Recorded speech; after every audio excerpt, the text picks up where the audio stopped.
ते महायुतीच्या मुंबईतल्या जागा वाटपाबाबत एक मोठी अपडेट आली आहे। भाजप शिवसेनेला जास्तीत जास्त 80 जागा सोडणार का अशी चर्चा आहे। झी 24 तासला खात्रीलायक सूत्रांनी माहिती दिली आहे। मुंबईमध्ये शिवसेनेची 112 जागांची मागणी आहे आणि या संदर्भात आणखी सविस्तर माहिती जाणून घेऊया।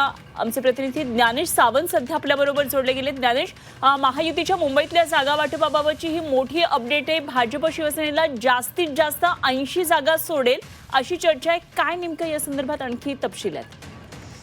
महाराष्ट्रामध्ये नुकत्याच झालेल्या निवडणुका, नगरपालिका, नगरपंचायतीच्या निवडणुकांमध्ये भारतीय जनता पक्षापाठोपाठ शिंदेच्या शिवसेनेला मोठं बळ मिळालेलं आहे आणि हे बळ आपण बार्गेनिंगसाठी वापरायचं, महानगरपालिकांच्या जागांसाठी वापरायचं आहे।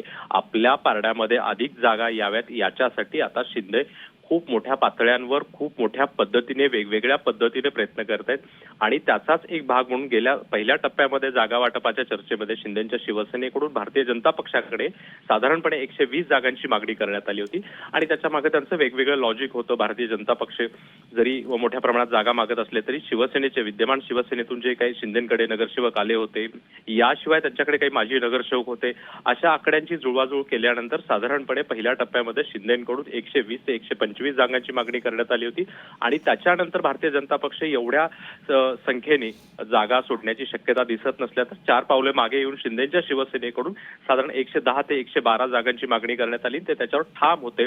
मात्र भारतीय जनता पक्ष आता कुठच्याही घडीमध्ये शिंदेंना 80 पेक्षा अधिक जागा देण्याची कुठचीही त्यांची तयारी नाही। यावरून शिंदेचे नेते अस्वस्थ झालेले आहेत। शिंदेंनी मुंबईसाठी एक विशेष समिती स्थापन केलेली आहे, ज्यामध्ये रामदास कदम आहेत आणि अन्य वरिष्ठ नेते या समितीमध्ये काम करतायत। मुंबईचा सगळा बारकाईने अभ्यास केल्यानंतर जिथे कुठे शिंदेचे नगरसेवक निवडून येऊ शकतात याचा अंदाज बांधल्यानंतर, वस्तुस्थिती पाहिल्यानंतर त्यांनी 112 जागांची मागणी केलेली आहे आणि त्यातही आता साधारणपणे जर 30 जागा कमी होत असतील, 32 जागा, तर शिंदेंना हा निवडणुकीच्या आधी मोठा फटका बसण्याची शक्यता आहे युतीच्या जागा वाटपामध्ये।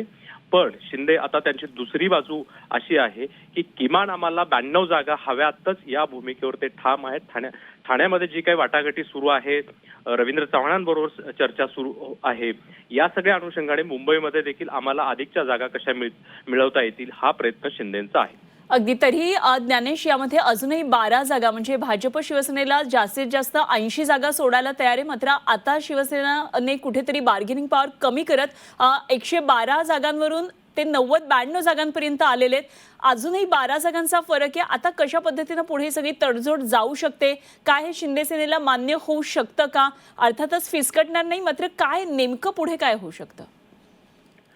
राज्यामध्ये सत्ता राबवत असताना दुसऱ्या नंबरचा पक्ष म्हणून किंबहुना अजित पवारांपेक्षा आमची ताकद अधिक आहे। मुंबईमध्ये ते आमच्या सोबत नसतील, ह्या सगळ्या गोष्टींचा, या बाबींचा विचार केल्यानंतर आता शिंदेना देखील हे असं वाटतं आहे की या पुढच्या काळामध्ये आपल्याला जी काही फाईट करायची आहे ती भारतीय जनता पक्षासोबत करायची आहे आणि अंतर्गत जी काही फाईट करायची आहे ती देवेंद्र फडणवीसांसोबत करायची आहे आणि या सगळ्या रणनीतीचा भाग म्हणून आता कुठेही भारतीय जनता पक्षापुढे आपली मान झुकवायची नाही, ही भूमिका शिंदेची आणि त्यांच्या नेत्यांची आहे। आणि म्हणून जर भारतीय जनता पक्षाने या पुढच्या काळामध्ये, पुढच्या 1-2 दिवसामध्ये वाटाघाटी केल्या आणि त्यात कमी अधिक जागा देण्याचा पवित्रा कायम ठेवला तर शिंदे पुन्हा एकदा, मला असं वाटतं, दिल्लीला जातील, अमित शहांसोबत चर्चा करतील। शिंदे हे देखील एवढ्या जागांवर, म्हणजे भारतीय जनता पक्षाच्या राज्य पातळीवरच्या नेत्यांचं ऐकून लगेच सगळं मान्य करतील असं होत नाही। याआधी असं झालेलं नाही। आता अंतर्गत बाबी जर पाहिल्या तर शिंदे आणि त्यांचे 2 प्रमुख नेते हे दिल्लीत देखील काही नेत्यांशी बोलतायत। राज्यात नेहमीच आम्हाला वेगळ्या पद्धतीची वागणूक मिळते भारतीय जनता पक्षाकडून आणि आता जागा वाटपाच्या दृष्टीने मुंबई आमच्यासाठी महत्वाची आहे, तितकीच आमच्या माध्यमातून तुमच्यासाठी महत्वाचे, हे पटवून देत असताना शिंदे आपल्याकडे अधिक जागा खेचून आणतील असं वाटतं आहे। ठीक, ज्ञानेश, एकंदरीतच हा वाद जर इथे सुटला नाही तर तो निश्चित दिल्लीत दरबारी जाईल अशी ही मग शक्यता वर्तवण्यात येते। धन्यवाद आपण दिलेल्या सगळ्या सविस्तर तपशिलांसाठी। ज्ञानेश सावंत आमचे प्रतिनिधी आपल्याबरोबर होते। तेव्हा जागा वाटपाचे सूत्र नेमकं काय असेल हे काही वेळामध्ये स्पष्ट होईल। मात्र निश्चितच सध्या जोरदार घमासान यामधून सुरू आहे। काही केवळ जागांचा आता फरक आहे, त्यामुळे आता शिंदे सेनेला अर्थातच हे जागा वाटपाचं सूत्र मान्य आहे का हे काही वेळामध्ये आता स्पष्ट होईल।